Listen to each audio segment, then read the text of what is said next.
Good afternoon, dear students. Welcome to PPGN Academy. आज हम जो है कंजक्शन का सेकंड पार्ट पढ़ रहे हैं।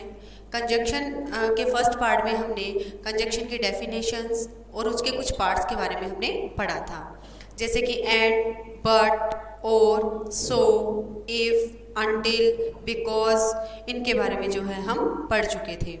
तो सबसे पहले अगर हम थोड़ा सा इंट्रोडक्शन ले डेफिनेशन के थ्रू कंजक्शन का, तो हमने क्या पढ़ा था कि कंजक्शन क्या होते हैं। कंजक्शन ऐसे वर्ड्स होते हैं जो कि क्या करते हैं, किसी दो वर्ड्स को, दो सेंटेंसेस को या फिर दो क्लॉजेस को जो है जोड़ने का काम करते हैं। ठीक है, तो इसके अलावा अगर हम बात करें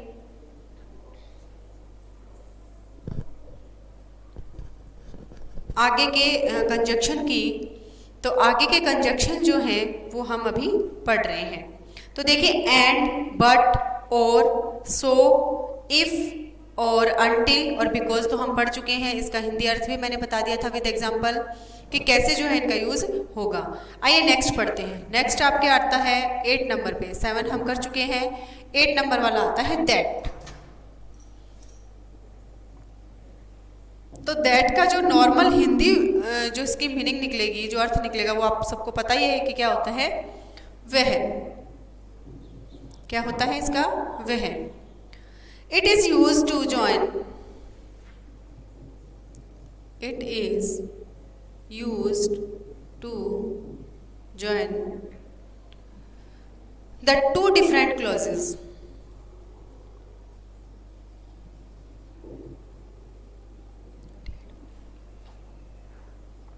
डिफरेंट क्लॉजेस। ठीक है, इन द सेंटेंस।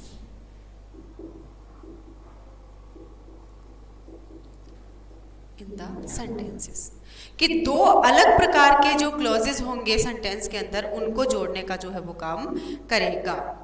तो एग्जाम्पल देखते हैं इसके।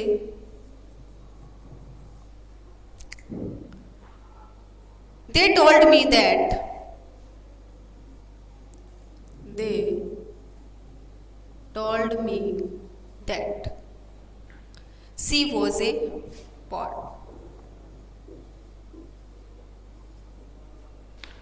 She was a picture. Sorry, they told me that she was a beautiful. कि उसने मुझसे कहा कि वो क्या है, सुंदर थी। ठीक है, लेकिन दे टोल्ड मी, तो ये अलग अलग सेंटेंस हमें पता चल रहा है कि उसने कहा था, उन्होंने कहा था।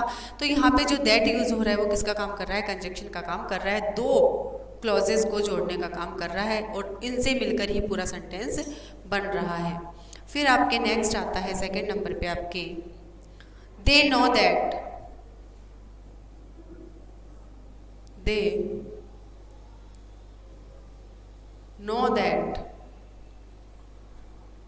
you can be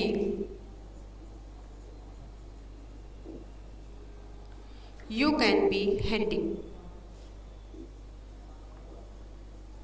क्या आप कह सकते हो कि वो क्या है, हैंडी है। तो यहाँ पे भी हम क्या कर रहे हैं, दैट किसके रूप में यूज कर रहे हैं, कंजक्शन, यानी दो क्लॉजेस को जोड़ने का काम कर रहा है, दो मिलकर जो है ये सेंटेंस बनाने का काम कर रहा है। तो आपके दैट हो गया वह। अब आपके आता है बोथ और एंड। बोथ और एंड,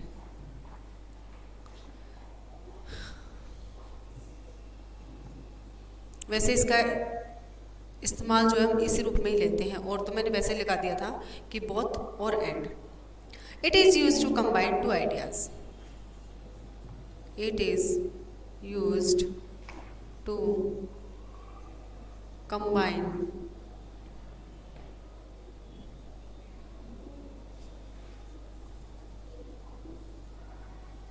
टू आइडियाज। ठीक है, दो विपरीत आइडियाज को जोड़ने के लिए हम क्या करेंगे, बोथ और एंड का यूज करेंगे। जैसे कि हाँ, एक चीज़ ज़रूर है कि बोथ जो है आपके फर्स्ट सेंटेंस जैसे ही आप लिखोगे उसके फर्स्ट में हम इसका यूज़ करेंगे। तो क्या आएगा, both Radha both Radha and Vimla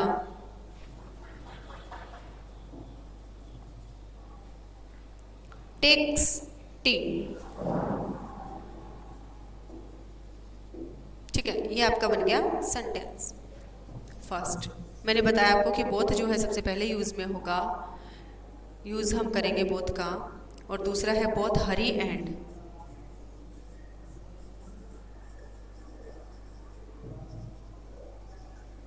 both Hari and you knew it.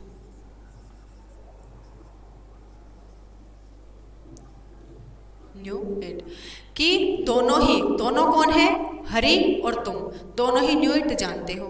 ठीक है, इसमें भी जैसे बोथ जो है वैसे हम दो के लिए यूज करते हैं ना, तो दोनों किसके लिए यूज किया, हरी और यू, राधा और विमला, उसके लिए हमने यूज किया बोथ का। और इन दोनों को अलग से मतलब बताने के लिए हमने किसका यूज किया है, एंड का यूज किया है।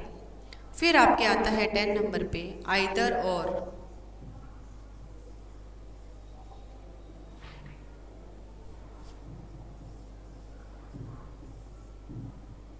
Either or.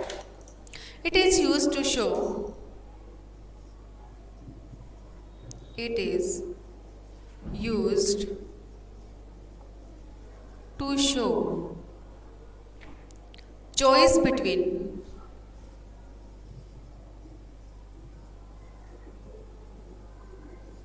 Choice between two things. कोई भी दो चीजें हैं उनमें से हमें चॉइस करके जो बतानी है उसके लिए हम किसका यूज करेंगे, आइदर और का यूज हम करेंगे। एग्जाम्पल है आपके, देखिए फर्स्ट एग्जाम्पल आपके, you can take, you can take either English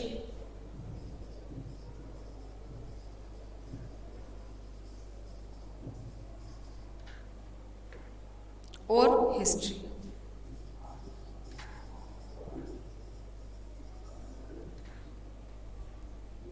second आपके हैं, I will drink either, I will drink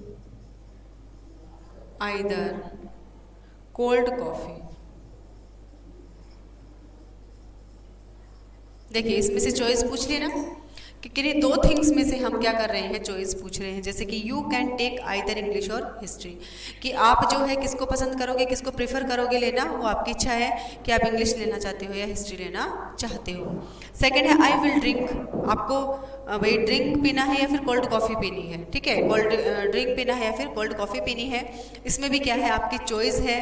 तो जैसे ही चॉइस आई है ना, जैसे ही यहाँ पे चॉइस आ रही है वैसे ही हम क्या कर रहे हैं, किसका यूज कर रहे हैं, एंड का। जैसे कि एंड आइस टी।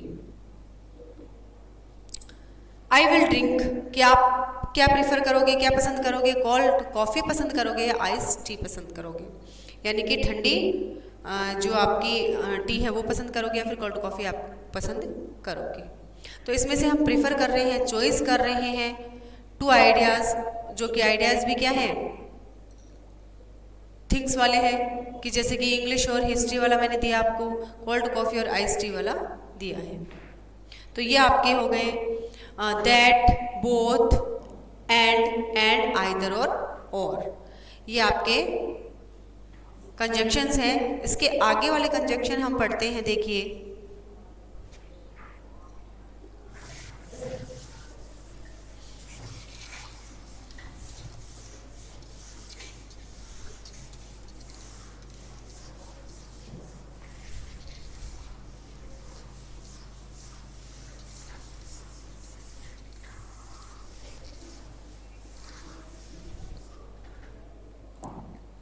इसके आगे वाले आते हैं आपके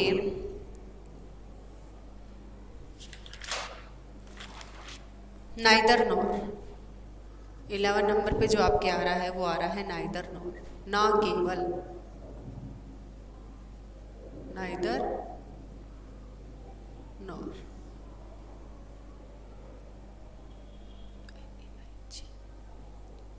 सॉरी जी नहीं लगा इसमें,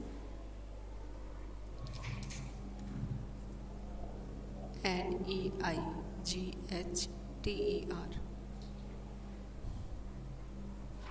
It is used, it is used to the both or the choice। हम क्या करेंगे इसमें, पहले तो हमने प्रिफर किया था, जैसे आइदर और जब हमने पढ़ा था तो हमने प्रिफर किया था कि दो चीज़ों में से जो है हम क्या कर रहे हैं, किसी एक को पसंद कर रहे हैं। वो हमारे लिए क्या था, प्रिफर करना था, पसंद करना था खुद के लिए। अब हम कर रहे हैं it is use to refuse both the choice, की मना करना मना कर रहे हैं हम। It is use to refuse both of the choice, both of the choice। First example, he neither reads nor write, he neither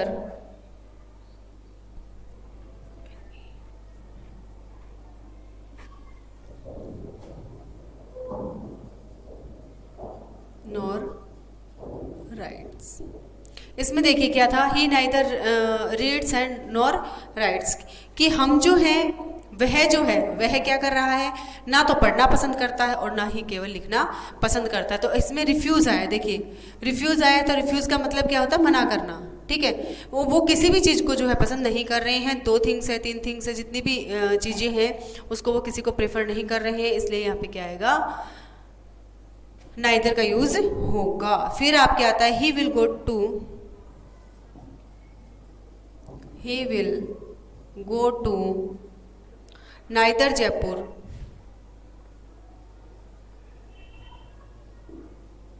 neither Jaipur nor Jaisalmer, nor Jaisalmer. देखिए he will go to, ना तो उसको कहाँ जाना होगा, जयपुर जाना होगा, ना ही जैसलमेर जाना होगा। तो इसमें भी हम क्या आ रहा है, इसमें भी रिफ्यूजेस का यूज़ हो रहा है, और इसमें भी, इस सेंटेंस में भी क्या हो रहा है, रिफ्यूजेस का यूज़ हो रहा है, यानी मना करने का यूज़ हो रहा है। कि मतलब पहले तो हमने चॉइस की थी कि 2 चीज़ें हमने ली थी, उन दोनों ही चीज़ों में हमने एक चीज़ प्रेफर की थी, चॉइस की थी, पसंद की थी। लेकिन इसमें हम क्या कर रहे हैं, दोनों ही चीज़ों को मना कर रहे हैं। 2 भी जो हो सकती है चीज़ें मना करने के लिए, उससे भी ज़्यादा हो सकती हैं।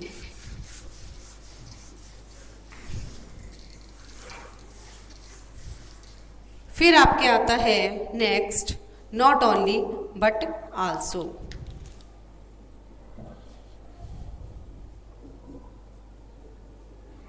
नॉट ओनली बट ऑल्सो, इसका अगर हिंदी में अर्थ हम देखें तो क्या होगा, ना केवल लेकिन। ठीक है, it is use to express the, it is used to express the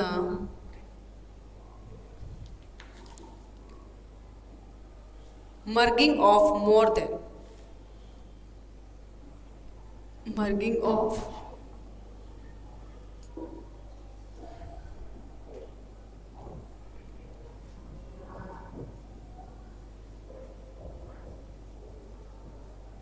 merging of more than one sentence or things, more than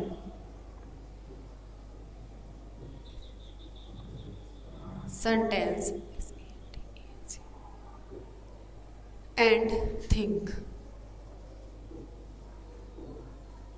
and think।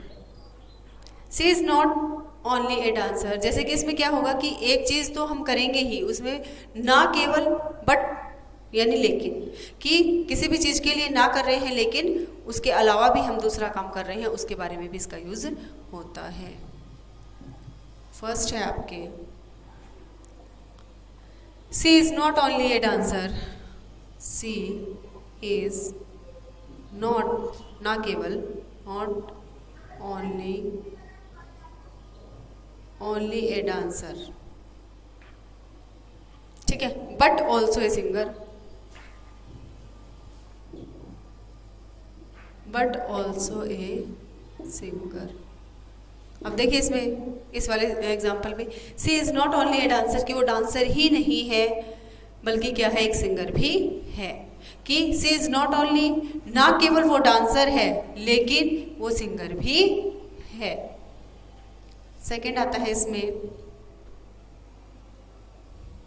आपके नॉट ओनली राम। इसका जो है यूज़ हम पहले भी कर सकते हैं सेंटेंस से पहले। तो देखिए not only Ram, not only Ram but also Hari can solve,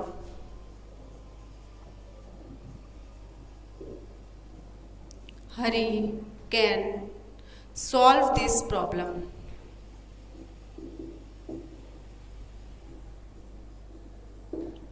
कि ना केवल राम बल्कि हरि भी क्या कर देगा, आपकी प्रॉब्लम को सॉल्व कर देगा। तो इस तरीके से हमने सेंटेंस के जो एग्जांपल है उनके थ्रू हमने देखा कि कैसे जो है नॉट ओनली बट ऑल्सो का यूज़ होता है। अब हम आगे बढ़ते हैं, आपके आता है वेदर और।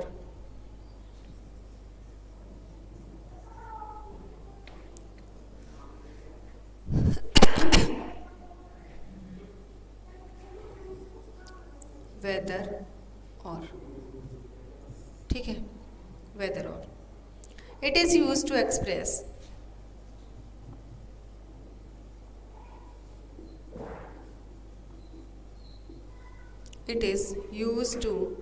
एक्सप्रेस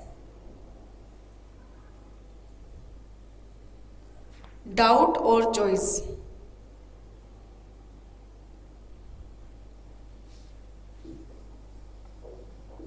डाउट और choice between two things।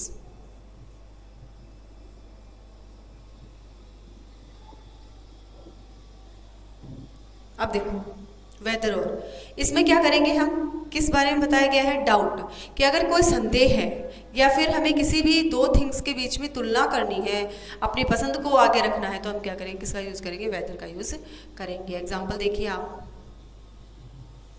Example है आपके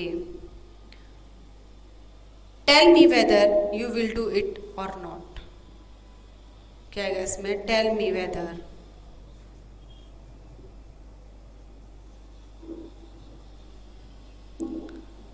tell me whether you will do it, you will do it और not, you will do it और नॉट, ठीक है।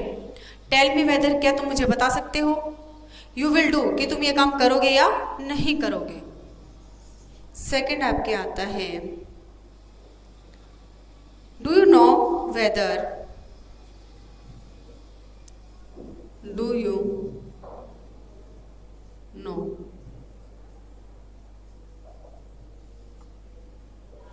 Do you know whether it will be raining,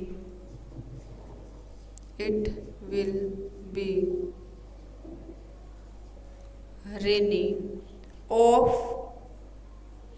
rainy today और not, today और not. क्या बता सकते हो कि आज क्या होगी, बरसात होगी या नहीं होगी, बारिश होगी या नहीं होगी। तो इसमें मैंने बताया आपको संदेह हमें दूर करना है। साथ में संदेह के लिए हम इसका यूज़ कर सकते हैं, डाउट के लिए, और चॉइस के लिए भी इसका यूज़ किया जा सकता है। फिर आपके 14 नंबर पे जो है वो आता है आफ्टर। आफ्टर का मतलब आपको बहुत अच्छे से पता होगा, क्या क्या होता है, बाद में। आफ्टर का मतलब क्या होता है, बाद में। It is used it is used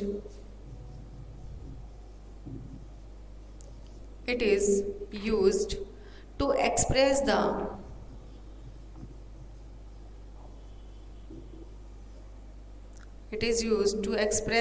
sequence of happening. It is used to express the sequence of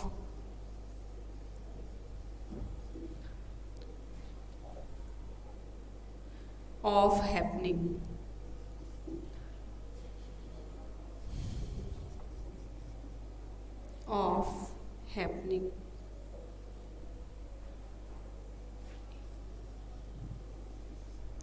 Happening of two actions.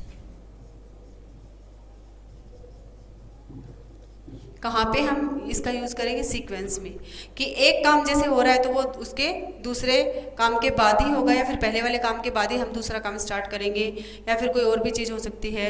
तो इसका यूज़ हम कहाँ करें, टू एक्शंस, कि जहाँ पर दो काम हो रहे हैं तो पहले वाला पहले होगा और पहले के बाद कौन सा होगा, दूसरा होगा। तो उसमें जो हम इसका यूज़ करेंगे। आइए एग्जाम्पल देखते हैं आपके। आई will drink the milk after. I will drink the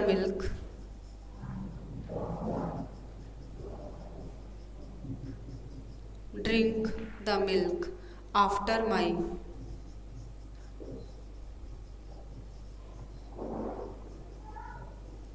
my brother has drunk half of it. अब देखिए, आई विल ड्रिंक द मिल्क, कि मैं कब पीऊँगा दूध, आफ्टर माई ब्रदर, मेरे भाई के बाद में पीऊँगा। कब, जब वो आधा खत्म कर चुका होगा। तो दो एक्शन बता दिए, दो काम बता दिए। तो पहले वाला काम क्या होगा, आई विल ड्रिंक, कि मैं तब पीऊँगा जब मेरा भाई क्या करेगा, उस दूध को आधा पी लेगा। ठीक है, तो इसमें बता दिया सीधे सीधे कि आफ्टर जो यहाँ पे यूज़ हुआ है वो टू सेंटेंस को जोड़ने का काम तो कर रहा है ना, कंजक्शन का काम तो वो कर रहा है यहाँ पे। लेकिन इसका यूज़ मीनिंग जो निकला है बाद में वो कैसे निकलेगा, दो सेंटेंस से पहले वाला काम हो रहा है और पहले वाले के बाद दूसरा काम जब होगा उसके लिए इसका यूज़ किया जाएगा। You may go and, second है आपके, you may go and play after you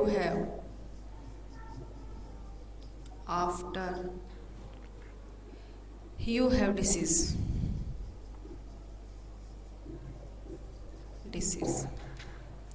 you may go, कि तुम जा सकते हो खेलने के लिए, आफ्टर यू हैव डिशेज, यानी कि आपको क्या लेना है, ये डिश लेनी है, उसके बाद में आप क्या कर सकते हो, यहाँ से खेलने के लिए जा सकते हो। तो यहाँ पे देखिए दो एक्शन हो रहे हैं, दो काम हो रहे हैं, पहले वाला काम अलग है, सेकंड वाला अलग है, इसीलिए यहाँ पे किसका यूज़ हुआ है, कंजक्शन, यानी कंजक्शन कौन सा, अपना आफ्टर जो है उसका यूज़ हुआ है। ठीक है, फिर आपके आता है व्हेन, फिर आपके आता है व्हेन।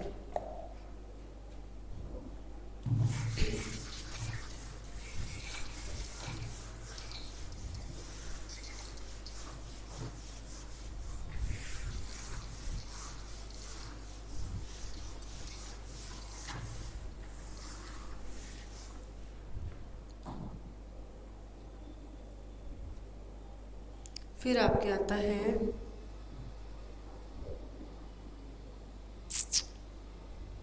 15 नंबर पे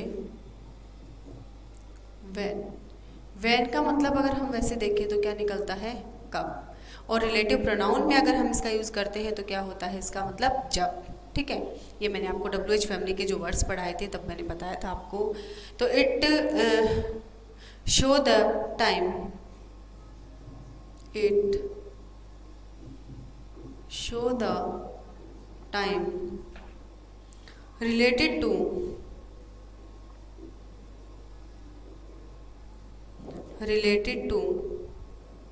an event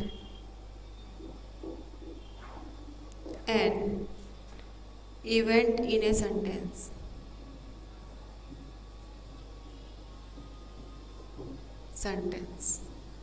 ये समय को दर्शाने वाला वर्ड है कि कब किस समय पे जो है काम हुआ था, तो एक समय सूचक शब्द के रूप में भी इसको हम जान सकते हैं। एग्जाम्पल देखिए, I know the time, I know the time when he was born,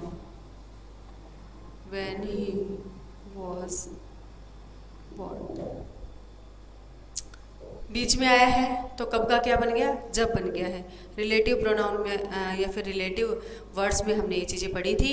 तो आई नो, मैं जानता हूँ उस टाइम को, when he was born, कि जब इसका जन्म हुआ था। ठीक है, फिर आता है second, she is aware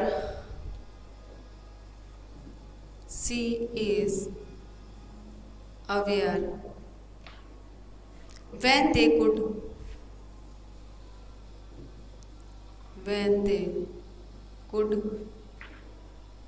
harm her।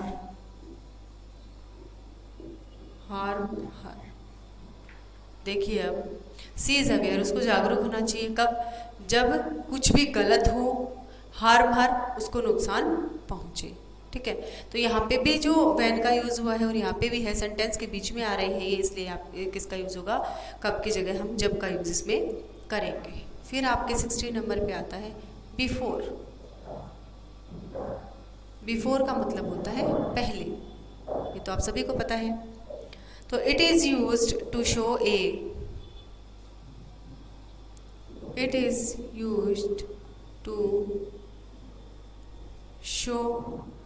A position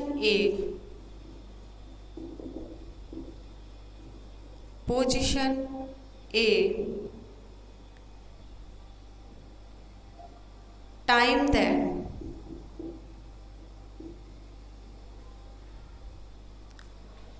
that starts an event finished earlier,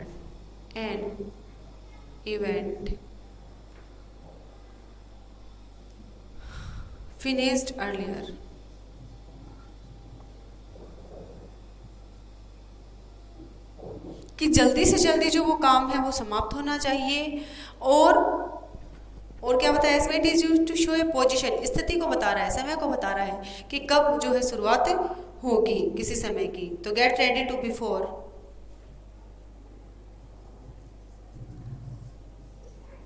gate ready to before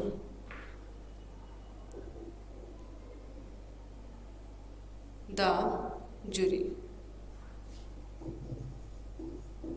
किसके लिए तैयार हो जाओ तुम, न्याय के लिए जो है वो तैयार हो जाओ।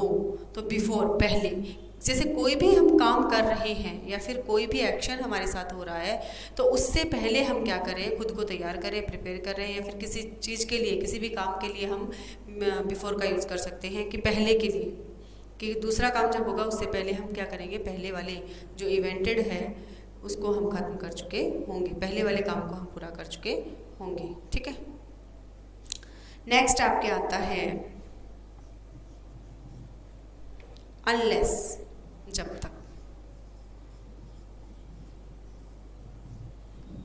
Unless he was return, it show the negativity started in a condition, it was a negativity.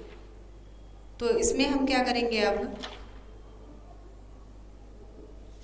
कैसे जो है हम यूज़ करेंगे किसी दूसरी कंजक्शन का, वो मैं बता रही हूँ आपको। देखिए, इट शो द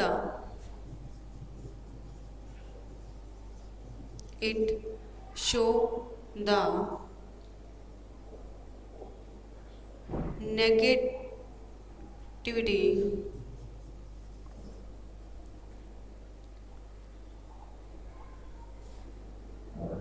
नेगेटिवली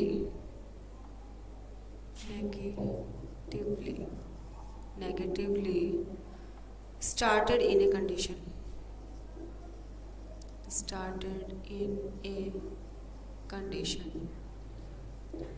अब इसमें क्या बताया है कि जैसे अनलेस जब तक, है ना, या तब तक हम इसका यूज़ लेते हैं। तो नेगेटिवली का मतलब ना में जो है नकारात्मक क्या आएगा इसमें, जैसे नकारात्मक सोच मान लो या फिर नकारात्मक सेंटेंसेस मान लो, उसमें हम किसको देखेंगे, स्टार्टेड इन ए कंडीशन की उस स्थिति को हम देखेंगे।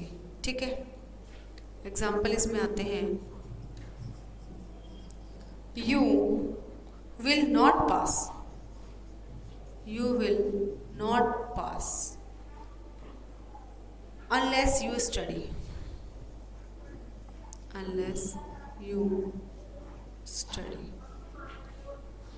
you will not pass कि तुम जब तक पास नहीं हो सकते, जब तक तुम क्या नहीं करोगे, यू स्टडी पढ़ाई नहीं करोगे। यू विल नो पास, तुम पास नहीं हो सकते, अनलेस जब तक, यू स्टडी तब तक तुम पढ़ाई नहीं करोगे। फिर इसमें दूसरा सेंटेंस आपके आता है, she will not stop crime, she will not stop crime,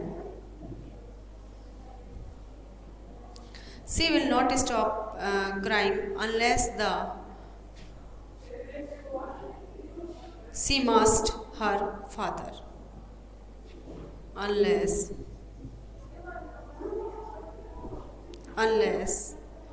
she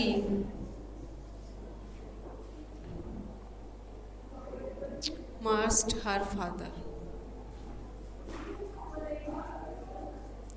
कि वो जब तक रोना चुप नहीं करेगी जब तक कि उसके पिताजी उसको मना नहीं करेंगे। ठीक है, तो इसका मतलब एक तरह से क्या हो गया आपका, जब तक जो है इसका अर्थ निकल रहा है। फिर आपके आता है वेन एवर,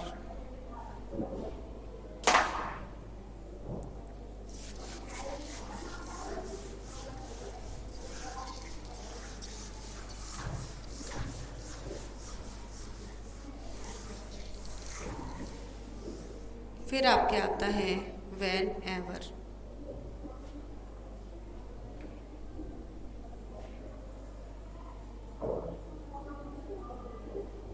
वेन एवर का मतलब कभी कभार। ठीक है, तो this shows that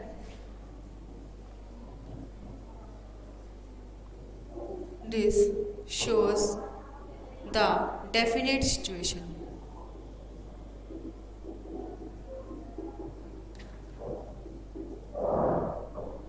definite situations. ठीक है, इन a sentence, in A sentences. तो इसमें क्या है, अलग अलग जो सिचुएशन है वो इसमें हमें दिखाई दे रही है। तो अब देखिए इसमें हम एग्जांपल लेते हैं, when ever I wanted,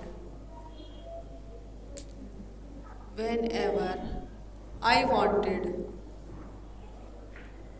when ever I wanted to meet him,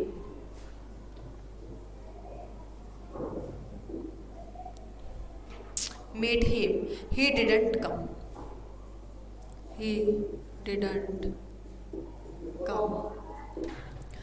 whenever जब भी कभी मैं चाहता हूँ उससे मिलना, he didn't come, वो कभी आती ही नहीं है, मैं जब भी उससे मिलना चाहता हूँ। ठीक है, सेकंड आपके आएगा, I keep myself, I keep myself in my mother's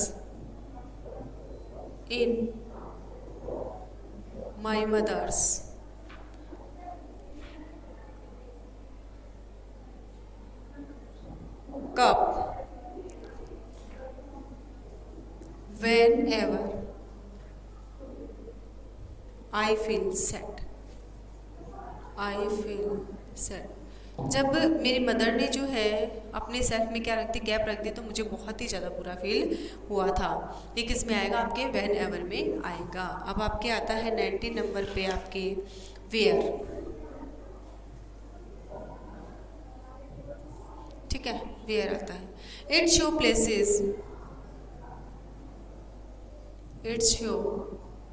places और पोजीशन एक तो इसमें स्थिति बताएंगे और एक स्थान के बारे में इसमें बताएंगे, ठीक है। जैसे कि एग्जाम्पल, तो ये बात तो पता ही इसे देगी, इसका मतलब क्या होता है कहाँ, और कहाँ क्या है, एक समय सूचक है, शब्द है जो हमसे पूछ रहा है कि कहाँ, लेकिन ये भी वही है, रिलेटिव व्हेन के जैसे ही यूज़ होगा, जैसे ही रिलेटिव प्रोनाउन का यूज़ होगा, जब ये सेंटेंस के बीच में आ जाएगा। तो इसमें क्या आएगा, I do not know, I do not know where it is to be kept, फिर आपके सेकंड नंबर पे आता है सी में गो वेयर, सी में go where she wanted to, ठीक है। सी में गो, शायद वो उसके पास साथ जा सकती थी जहाँ पर वो चाहती थी। कहाँ का क्या हो जाएगा, फिर जैसे ही चेंज होगा तो कहाँ का हो जाएगा जहाँ, कब का, जब। फिर आपके आता है सो और that is last conjunction. It is used to show a, it is used to show a result or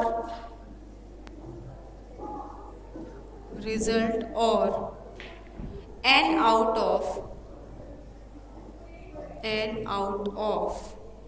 any event। किसके लिए, हम परिणाम के लिए और किसी भी एक्शन को कंटिन्यू रखने के लिए, किसी भी घटना को कंटिन्यू रखने के लिए हम क्या करेंगे, सो दैट का जो है यूज करेंगे। She will reading to, she will reading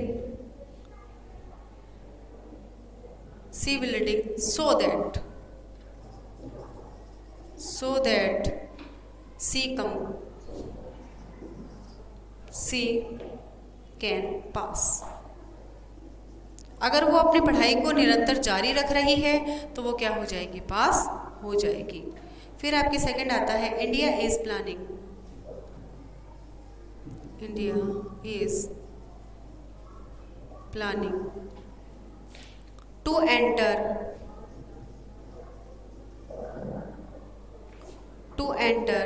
manufacturing,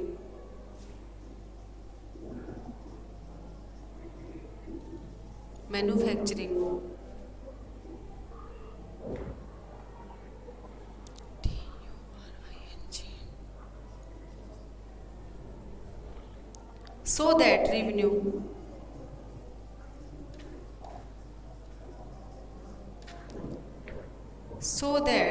revenue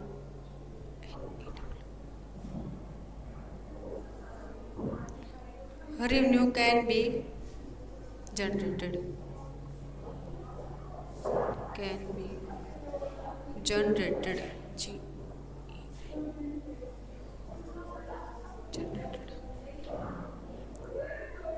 आपके सेकंड जो आपके एग्जाम्पल हो गया, India is planning, India plan कर रहा है manufacturing so that revenue can be generated. तो उसमें कुछ जो चेंजेस है मैन्युफैक्चरिंग में वो हमें करने पड़ेंगे।